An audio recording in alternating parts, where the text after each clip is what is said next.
चलो, मैं आपको एक पुराने घर में ले चलती हूँ, बिल्कुल शहर के बीचों बीच, जहां खिड़कियां पुरानी कहानियां फुसफुसाती हैं। लेकिन आज माहौल कुछ अलग है। अंदर शोभा देवी पूजा की थाली लिए दरवाजे पर खड़ी हैं। उनके सफेद बाल सुबह के सूरज में चमक रहे हैं। उम्र ने उनके कदम धीमे कर दिए हैं, लेकिन आज उनके चेहरे पर उम्मीद की चमक है। राहुल आया? वो तीसरी बार घर के काम वाली से पूछती है, और फिर जैसे ही गाड़ी आती है, घर भी मुस्कुराने लगता है। राहुल, उनका बेटा, अंदर आता है, अपनी नई दुल्हन अनन्या का हाथ पकड़े। वो मॉडर्न है, शहर में पली बढ़ी, फिर भी माथे पर छोटी सी बिंदी और घबराहट भरी मुस्कान के साथ परंपरा उसके चेहरे पर झलकती है। शोभा उसे पहली बार देखती है। खूबसूरत, हाँ, लेकिन हर कदम में अपनापन ढूंढती हुई। आओ बहू, तुम्हारे कदमों का इस दरवाजे पर बहुत दिनों से इंतजार था, शोभा धीरे से कहती है। आगे के दिन हनीमून पीरियड जैसे लगते हैं। अनन्या जल्दी उठती है, चाय बनाती है, शोभा के पैर छूती है और चुपचाप माँ बेटे की बातें सुनती है। लेकिन जल्द ही दरारें दिखने लगती हैं। एक दिन शोभा कहती है, कल करवा चौथ है, तुम व्रत रखोगी? अनन्या हिचकिचाती है, इस बार नहीं रख सकती माँ जी, ऑफिस की मीटिंग है और डॉक्टर ने भी मना किया है। इसके बाद की खामोशी दोनों के बीच के माहौल को ठंडा कर देती है।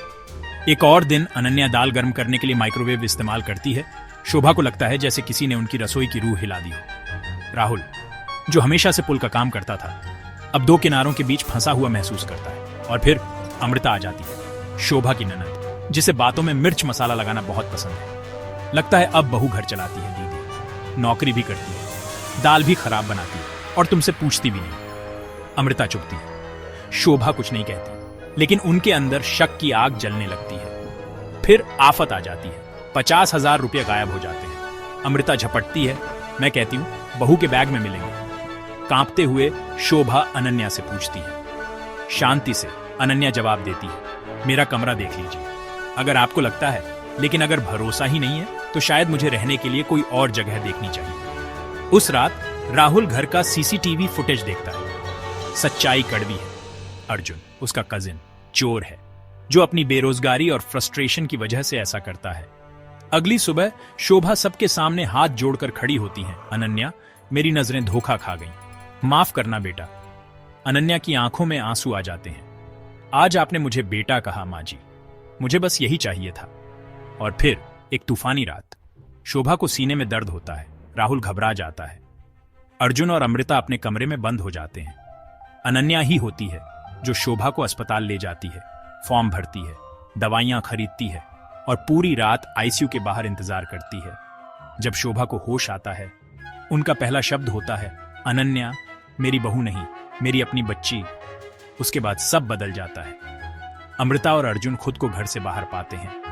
शोभा कहती है, जो इन दीवारों में जहर घोलते हैं, उनकी यहां कोई जगह नहीं। एक नई शुरुआत होती है। अनन्या और राहुल एक ऐसी रसोई डिजाइन करते हैं जो परंपरा और सुविधा का मेल है। त्योहार लौट आते हैं, इस बार अनन्या की शर्तों पर, शोभा का हाथ उनके हाथ में लिए। एक शाम शोभा और अनन्या चाय पी रही होती है। शोभा कहती है, सास बनकर मैंने बहुत कुछ सीखा, लेकिन तुमने मुझे माँ बनाया। अनन्या मुस्कुराती है, और मेरी माँ बनकर आपने मुझे अपनी बेटी बनाया। क्योंकि कभी कभी असली परिवार खून से नहीं, बल्कि भरोसे, सम्मान और थोड़े से प्यार के धागों से बनते हैं।